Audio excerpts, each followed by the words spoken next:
નમસ્કાર. ચાલો આજે એક સફર પર જઈએ આપણા શરીરની અંદર છેક કોષોની દુનિયામાં. ક્યારે વિચાર આવ્યો છે કે આ સૂક્ષ્મ દુનિયામાં ઊર્જા ક્યાંથી આવે છે? આજે આપણે એ જ એન્જિન રૂમની વાત કરીશું જે જીવનને ધબકતું રાખે છે. તો સવાલ એ છે કે એક જીવંત કોષને શક્તિ મળે છે ક્યાંથી? મતલબ કે એનું પેટ્રોલ પંપ ક્યાં છે?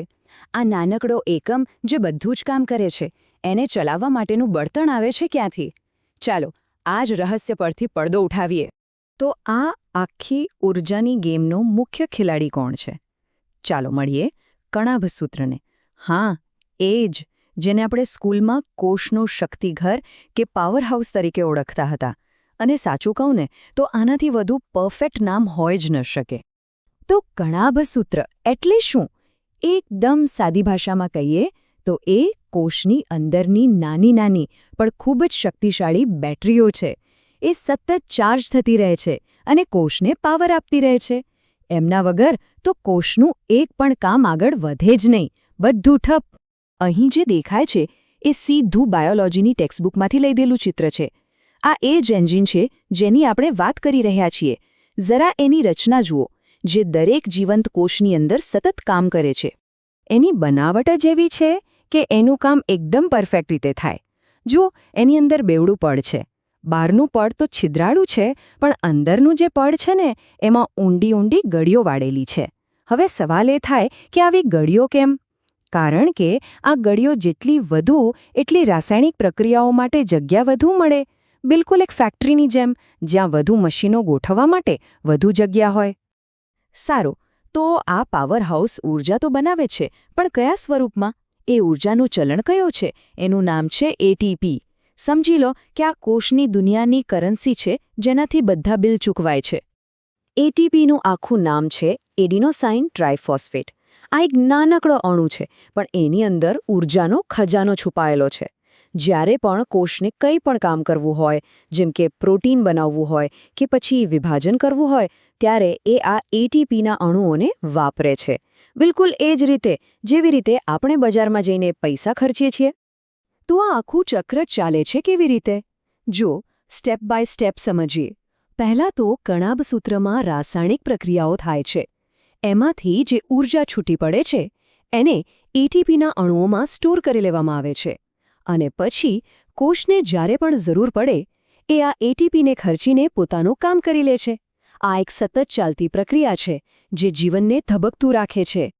તો કણાભસૂત્રની વાત તો થઈ ગઈ, પણ હવે આપણે એક બીજી બહુ જ મહત્વની અંગિકા તરફ જઈએ છીએ. પણ આ થોડી અલગ છે, થોડી ખાસ, કારણ કે એ દરેક કોષમાં નથી હોતી. આપણે વાત કરી રહ્યા છીએ રંજક કણોની, એટલે કે પ્લાસ્ટિડ્સની. આ પણ કોષના કારખાના જેવા જ છે, પણ એક શરત છે. એ ફક્ત અને ફક્ત વનસ્પતિ કોષોમાં જ જોવા મળે છે. હવે આ રંજક કણોમાં પણ મુખ્ય બે પ્રકાર છે. એક છે ક્રોમોપ્લાસ્ટ્સ, એટલે કે રંગીન કણો, અને બીજા છે લ્યુકોપ્લાસ્ટ્સ, એટલે કે રંગહીન કણો. એકનું કામ છે રંગ આપવાનું અને બીજાનું કામ છે ગોડાઉન તરીકેનું. ચાલો બંનેને જરા ડિટેલમાં સમજીએ. પહેલા વાત કરીએ રંગકણોની. પાંદડાનો લીલો રંગ, ફૂલોના જાતજાતના રંગ, આ બધું જ કમાલ આ રંગકણોનો છે. એમાં ક્લોરોફિલ નામનું રંજક દ્રવ્ય હોય છે, જે પ્રકાશ સંશ્લેષણ માટે સૌથી જરૂરી છે. એ સિવાય પીળા અને નારંગી રંગના દ્રવ્યો પણ એમાં જ હોય છે. અને હવે વારો રંગહીન કણોનો. આ તો જાણે કોષના સ્ટોરરૂમ છે. એમનું મુખ્ય કામ છે સંગ્રહ કરવાનું. શું સંગ્રહ કરે? તો કે સ્ટાર્ચ, તેલ અને પ્રોટીન જેવી જરૂરી વસ્તુઓ. જ્યારે વનસ્પતિને જરૂર પડે ત્યારે અહીંથી સપ્લાય મળી રહે. અત્યાર સુધી તો એવું જ લાગે છે ને કે કણાભસૂત્ર અને રંજક કણો સાવ અલગ છે. એક પાવર હાઉસ છે તો બીજું રંગનું કારખાનું અને ગોડાઉન. પણ આ બંને વચ્ચે એક એવો અદ્ભુત અને ઊંડું રહસ્ય છુપાયેલું છે જે જાણીને નવાઈ લાગશે. કણાભસૂત્ર વિશે એક બહુ જ વિચિત્ર વાત એ છે કે એમની પાસે પોતાનું ડીએનએ અને પોતાના રિબોઝોમ્સ હોય છે. હવે આ વાત કેમ વિચિત્ર છે? કારણ કે કોષનું બધું ડીએનએ તો એના કેન્દ્રમાં, એટલે કે ન્યુક્લિયસમાં હોય છે. તો પછી આ અંગિકા પાસે પોતાનું ડીએનએ ક્યાંથી આવ્યું? અને મજાની વાત એ છે કે આ મામલે કણાભસૂત્ર એકલું નથી. એની સાથે બીજું કોણ છે? હા, આપણી વાર્તાની બીજી અંગિકા પણ આ જ રહસ્યમય ક્લબની મેમ્બર છે. તો આ રહ્યું એ રહસ્ય.